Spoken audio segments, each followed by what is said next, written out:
everybody. This is Tim coming at you with a new view on my desktop here. Uh, just sharing with you guys a look at a game called End of Lines, a point and click narrative story or adventure. It's an interactive graphic novel, essentially, about climate change. I know it's a hot topic in the news, and they actually made a game on this, which sounded interesting. And some of the things I'm reading here that it says it features where choice matters, and also meaning you got to manage your supplies, um, especially with your group in ruthless environments where death may be encountered at any time. A poignant vision of what may lie ahead, a family unit at the core of trying to survive, a beautiful illustrated storybook, and an immersive and finely crafted soundtrack. So I'm looking forward to checking this out with you all, and I got my screens ready. So let's get started. Let's take a look at this. So there's an achievements thing here, and this is a first look, so I haven't started anything yet. I like a good story, and especially when my choices matter. So, and there's probably going to be some tough choices here. So, so, all right, let's get started. And let me check the options real quick. All right, yeah. All right, let's start.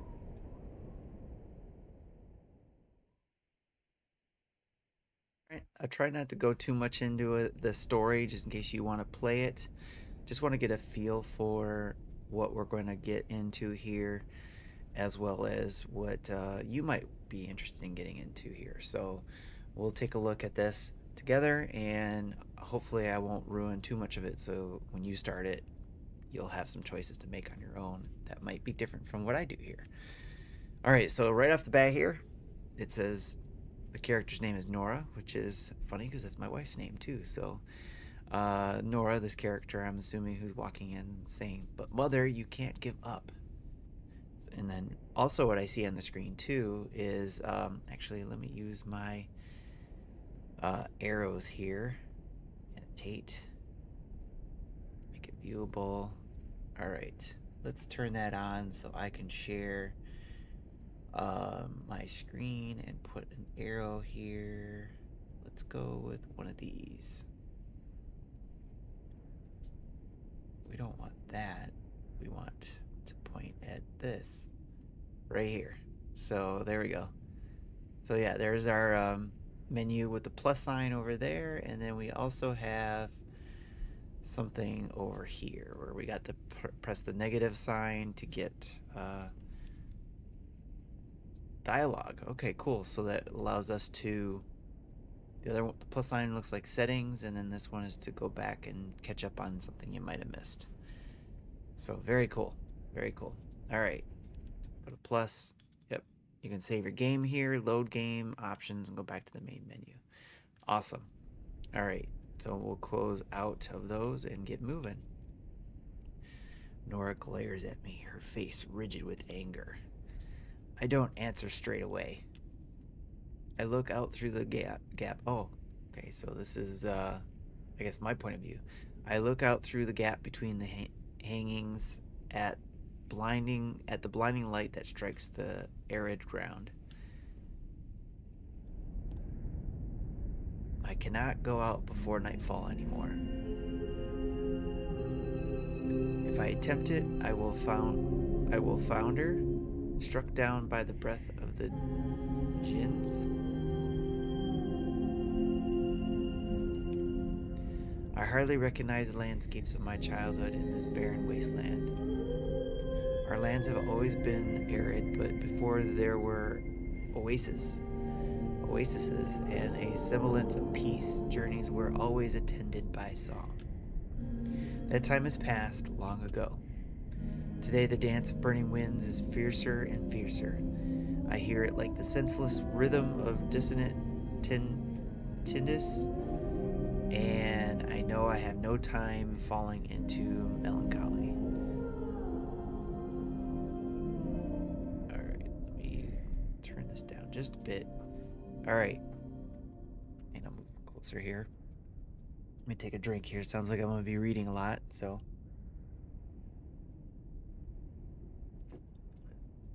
drinking a Sunny Deed vodka seltzer. So while I'm doing this interactive narrative graphic novel here. So, all right. I have to explain my decision to my daughter. Let's see, matriarch Nora, do you remember the fable? The lion, the panther, and the Tohori and the jackal? My question disconcerts her.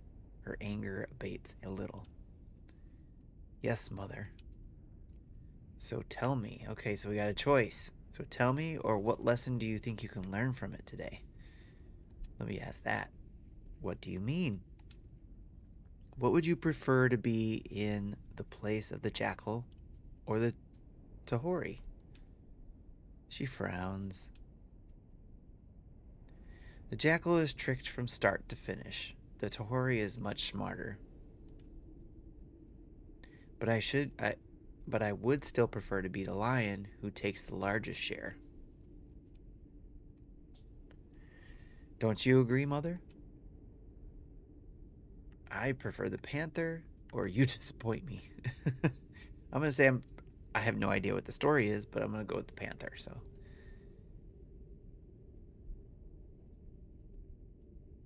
all right, that's the most desirable. I prefer the panther. That's the most desirable position, of course. The panther, forgotten by everyone. She may be forgotten, but she does not submit. We have neither the claws nor the fangs of the lion. In any event, power is a curse. Let the others brawl over the scraps. Let us take our small share without fuss and keep ourselves safe. I beckon her to come and help me up. She comes immediately, and we take a few steps across the worn rugs that cover the floor. Anyway, it's been a very long while since there were any lions or Tohoris or jackals. That is true, but I have something else on my mind right now. How old is your son, Nora? He'll be 7 next spring. So many years we've passed trying to leave this desert. Yes, mother. How many companions have we lost? She looks away. 21. I stroke her hand, or I don't show any emotion. I'll stroke her hand. She hides her sorrow, but I know that each one of their names is carved on her heart. We cannot continue like this. Our tribe is no more than an exhausted huddle. We're too slow, and the heat will kill us all in the end. And you truly believe that staying here will save you? We can certainly survive for a few moons. Your task during that time will be to lead the most stalwart among us to be a more welcoming place. But, mother, I don't want to leave you. Listen to me, Nora.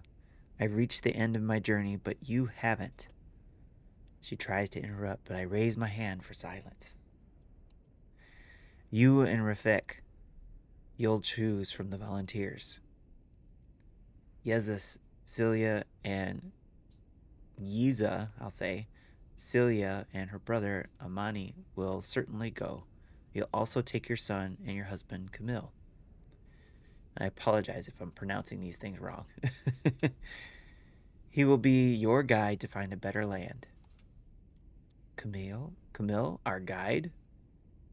I allow her a few seconds to digest this information. Yes, Nora, you have all the qualities of a great war chief, but to survive this time needs a panther, not a lion. She nods. I understand, mother. I take her hands.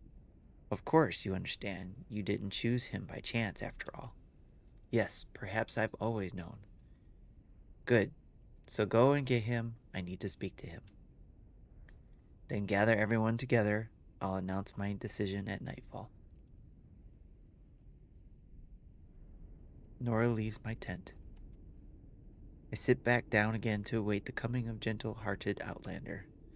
He's an intensely just man, and he's also the only one among us who knows the ways into the north. The only one who could navigate amongst the wreckage of this world adrift. few minutes later, he enters, swathed in a blue robe that Nora had made for him. Camille's poise has increased with these last years. The journey suits him. He comes toward me with difference. I suppose Nora has explained why I've summoned you. Yes, she has, matriarch. So will you agree to guide the company through the remains of this world? His gaze is far away for several seconds.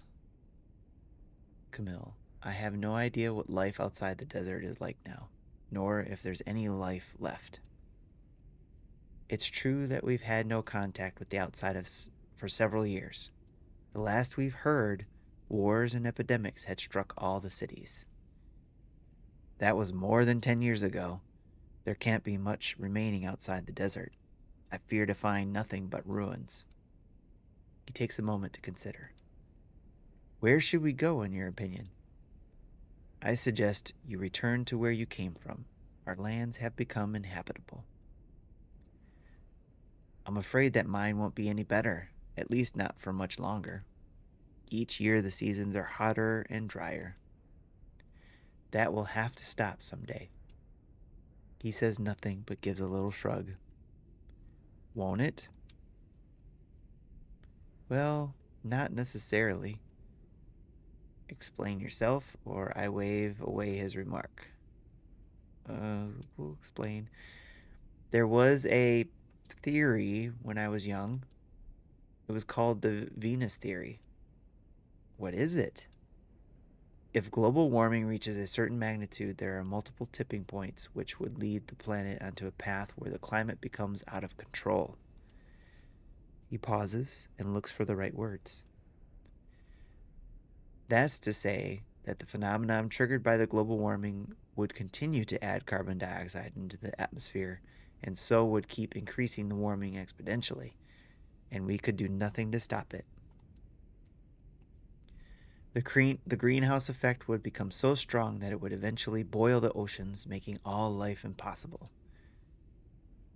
I'm silent, shaken, in spite of myself, by this apocalyptic vision. They think that's what's happened on Venus millions of years ago. The Venus theory. He nods. And you believe we are on the path to the same thing?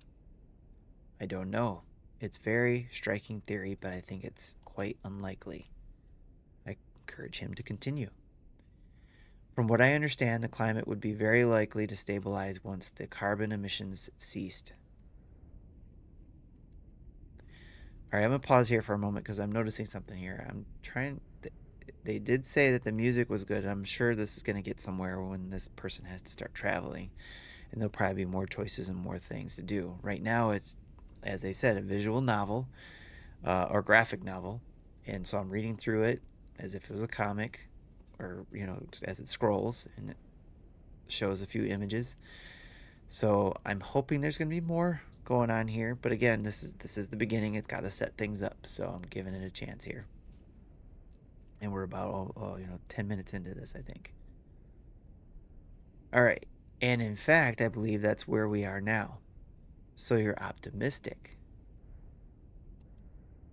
Not really, because even if we concede that life on Earth is not in danger, the climate stabilization will take time, and I don't know what will remain of the human race after the next century. No matter what, life has become impossible here. But other habitable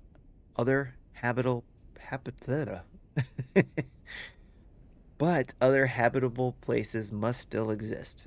I refuse to believe that the 21st century will signal the end of humanity. It is pretty unlikely, saying that there's still a decade before the 22nd century. Perhaps we've still got some surprises ahead of us.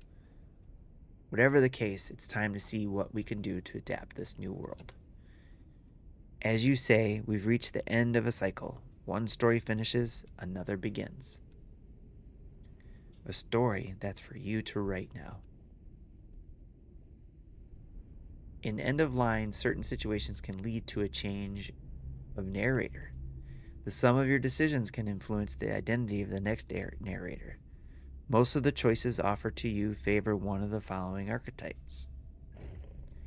The lion favors the direct approach and confrontation, seeks to arm themselves and strikes first, is suspicious of others, always expects the worst, and is ruthless. The panther avoids confrontation, prefers to flee danger, displays doubt, doesn't like to stay in one place, sacrifices themselves for others.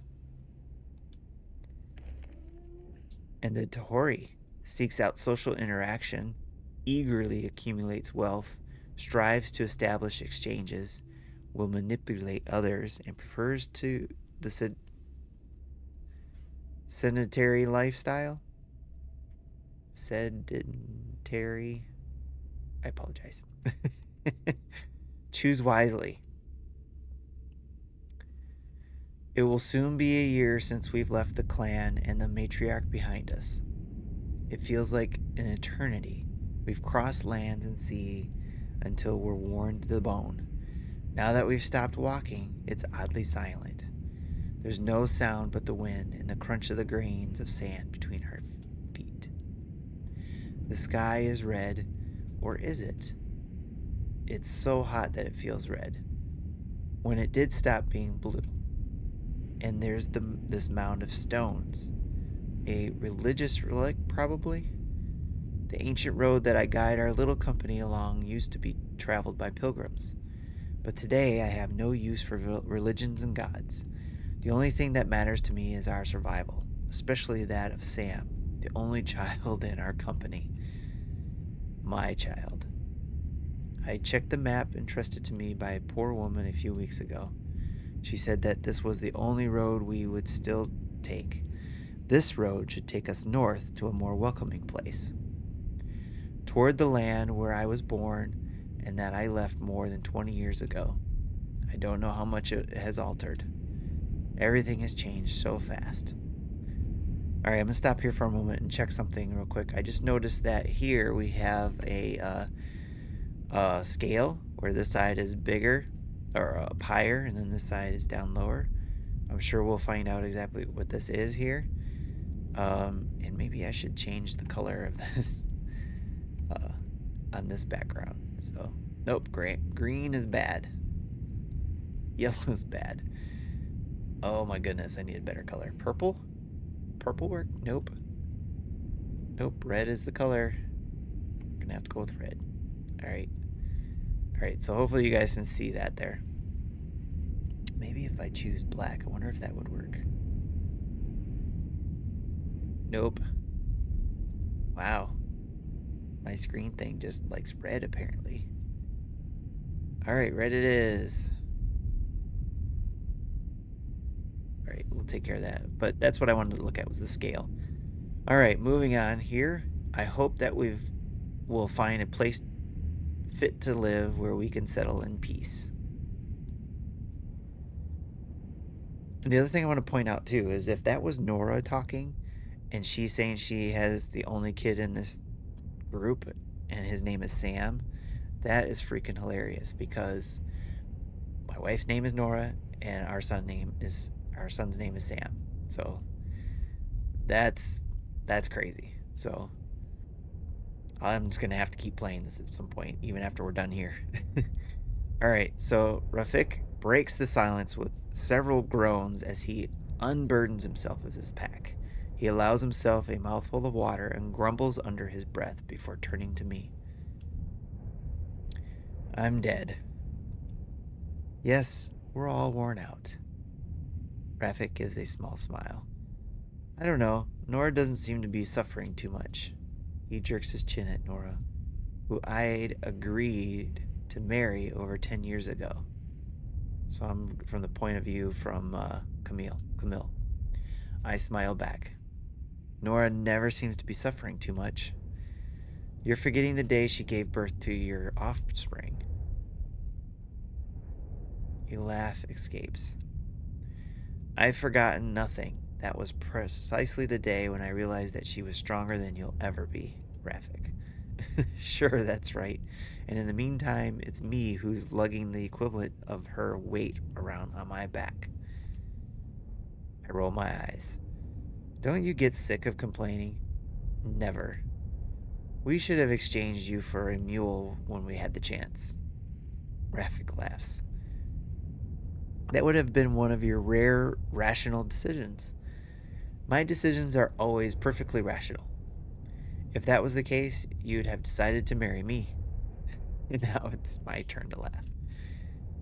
You're not in Nora's league and you know it. Would you have accepted? That's funny. Let's see. You're not in Nora's league and you know it, and would you have accepted? Let's go with that. Of course not. What am I supposed to do with a shrimp like you? And anyway, you're right. Nora's the strongest of us. She'll bury us all. His words pull me back to the harsh reality of our quest. The good humor has passed like a too light breeze. No, not at all. Not Sam. He grips my shoulder kindly and answers with a solemn face as though making me a promise. No, not Sam, of course.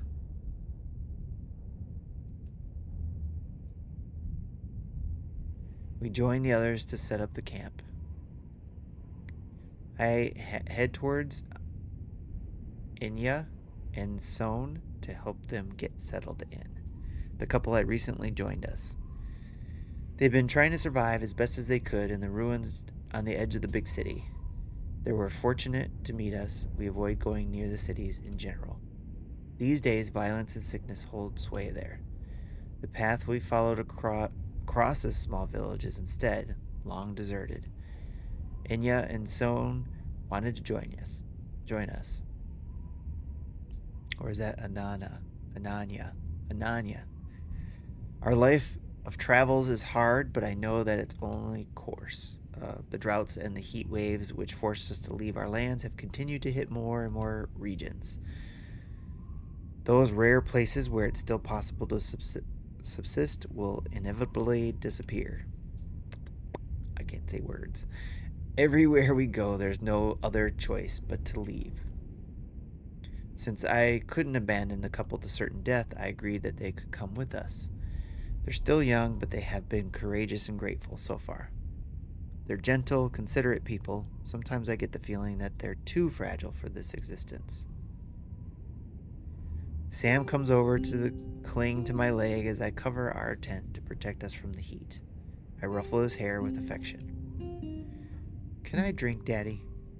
Yes, of course. I give him my flask. We're not going to die of thirst, right? Good question. No. We've still got reserves, and soon we're going to cross an old river. There'll be some water for sure. Come here, I'll show you. I put him on my knee and show him the map. It's a worn old map, scattered with lettering in language I don't understand, but the lines that cross its surface are still readable. And there's the music, by the way. You can still even see some landmarks. Some I think I recognize, like the mound of stones that used to shelter a religious symbol that we're camping near today. Sometimes the lines separate and meet, branching decisions we will soon have to make. We trace the fragile lines with our fingers as they fade and reappear across the tears and creases of the tears and the creases of the map. Sam's small hand and mine discover the possible futures in the tracks that await us. Will they be strewn with pitfalls or pleasant surprises? Probably a bit of both. Whatever the case, these lines guide us toward the hope of a more welcome land. We cling to that hope, but in truth, we have no idea what we will find there at the end of the map, where the lines end. Chapter 1. All right, wake up. The noonday sun has shortened the shadows. Toward the horizon, the dazzling, relentless glare draws salt and water to my eyes. Salt and water. I try to swallow. My throat is like sandpaper. The water is precious. There is not enough. All of a sudden, I think of my father, of his life of before. Did he know? He leans against the bar as usual. On the bar, a double espresso and a disposable cup. Did he know the price to be paid for those few drops of bitter petrol black liquid? Petrol. As I come through the glass door, he absently swallows another mouthful of coffee. He seems suddenly preoccupied by a tiny stain on the cuff of his new shirt, impeccably ironed, made in some country at the other end of the planet. My throat is dry, there's not enough water. Did he know what awaited us? I am assailed by a wave of disgust, of anger. I go over to the bar, ready to blow. Wait a few seconds on the threshold, trying to calm myself. Oh, it's choices. It's a good thing I didn't press a button there. All right, do I go over to the bar, ready to blow, or wait a few seconds on the threshold, trying to calm myself? Let's try to calm. It's him who sees me, who recognizes me. He raises his eyes from his shirt cuff, and his gaze meets mine. He smiles at me. A smile bursts with paternal love, unshakable. Scale is different. In the center there. All right, so I don't know if you guys noticed that. My scale is different. So, I have to keep an eye on that. I lean to the bar next to him. I don't know what to say. I don't know where to begin. What are you doing? For a moment, he doesn't understand. As you see, I'm having coffee. He shows me his cup. I don't know if I should read amusement or condensation in the calm, patient voice he uses. This is the day you were born. I'm going to get a call from your mother soon. Without thinking, he pulls his smartphone from his jacket pocket and places it gently on the bar, as if it were the most precious thing he possessed. I'm a little surprised, for as long as I can recall, my father never owned a smartphone. The phone vibrates furtively, as if it felt that we were looking at it. My father automatically looks down at the screen. Aren't you answering that? Shouldn't you be at work or with mom? Actually, I was in a meeting with a client. I just finished. Since I'm a little early, I allowed myself a quick coffee before going back. He throws a furtive glance at his phone. Saying that, the telephone's going to ring soon to give me the news, and I can promise you they won't be seeing me again soon. I intend to make the most of my paternity leave, although I didn't really want a child that much. But Camille, my angel, now that you're here, I have no regrets. I'd make the same mistake over again just to be able to see you live and grow again. He puts his hand gently on my shoulder. Procreation is nothing but animal instinct. The words came out of my mouth sharper than I intended, my anger undiminished. He lets his hand drop limply. We look at each other in silence for a few moments, and at the instant he opens his mouth to answer me, the smartphone vibrates again, but with more authority this time. Hell, it's the battery. This thing discharges faster and faster. It's a real problem. In my turn, I put my hand on his shoulder and shake him softly. Dad, we're dying. We're dying of hunger and thirst. Your children, your grandchildren. We look at each other deep in the eyes. Camille, I'm sorry. Forgive me. He gives me a small, resigned smile. He finishes his coffee in one swallow and replaces the cup on its saucer. I notice the sugar lump still wrapped in gaudy paper. I glance over all these blind people, invisible, transparent. Suddenly I realize that my father, with his suit, his coffee, and his superficial concerns, is part of that crowd. I sweep my eyes over the room again. I try to put myself in the place of these people who truly don't understand what could be so absurd about sipping a coffee in a bar as the planet becomes slowly, inexorably inhospitable. I don't have the strength or the wish to get angry. I know that many of them did what they could, did their best, just like my father. I tell myself that maybe if they'd started trying to change things sooner, they'd have a chance of success. I turn to my father. Dad, wake up. Nora says, wake up. I hand my shoulder, firm but gentle.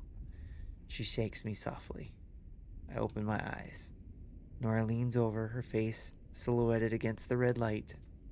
Camille, it's time. I sit up wearily. It's well into the afternoon. It will soon be time to break camp. Nora is already up again, her back turned to me. I take Nora in my arms. I decide to lose a moment. Nora's already up again, her back turned to me. Let's take a moment. It's a simple joy, but one that could be so easy to forget.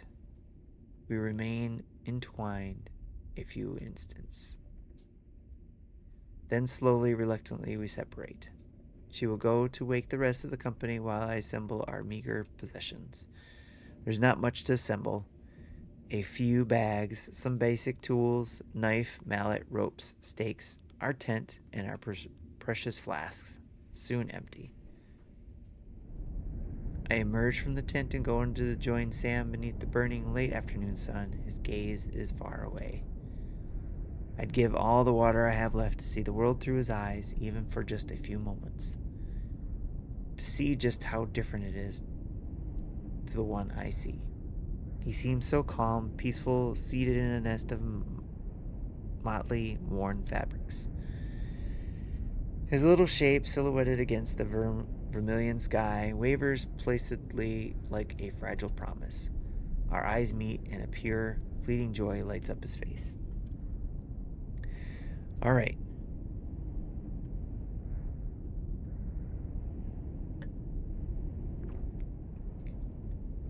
All right, so right now, as I can see, we've been about, close to 30 minutes into this.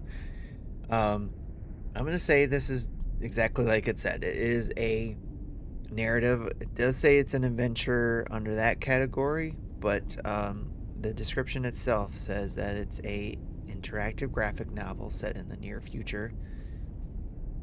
So, and then you just make choices. So it sounds like it's more of just reading a graphic novel, like it said, and making choices like a choose your own adventure book. So rather than continue on with you guys here, if you want to, this gives you an idea what this type of thing is, and if you like that kind of stuff, highly recommend you check it out. I'm probably going to use it as a way to read something. Read something at night, while I got my Switch. I'll give that a try, see how it goes. Also, too, if you guys are all interested and you watch this up to this point, let me know in the comments if you'd like to me to continue the story from here. So I'll kind of wait a week, maybe, see if anybody wants me to, if there's enough people who want me to continue the story, maybe do a few parts to this. I'm not sure how long this game is, how long the story goes.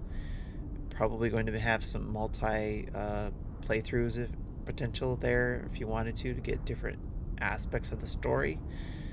But other than that, it's a pretty straightforward graphic novel for $16.99 on the US eShop. So if you're into it, go pick it up there or put it on your wish list if you'd like to pick it up later.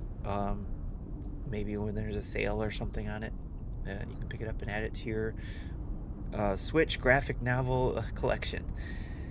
Again, thank you to, the developers on here. It says publishers Novabox. So shout out to Novabox for sending us a code for me to share this with you guys. Thank you very much for allowing us to share this with our community. And thank you all for sitting here and watching. Again, this is Tim with the Nintendo Dads, and I hope you enjoyed this time with the End of Lines game on the Nintendo Switch. And I'll check you later. Bye-bye.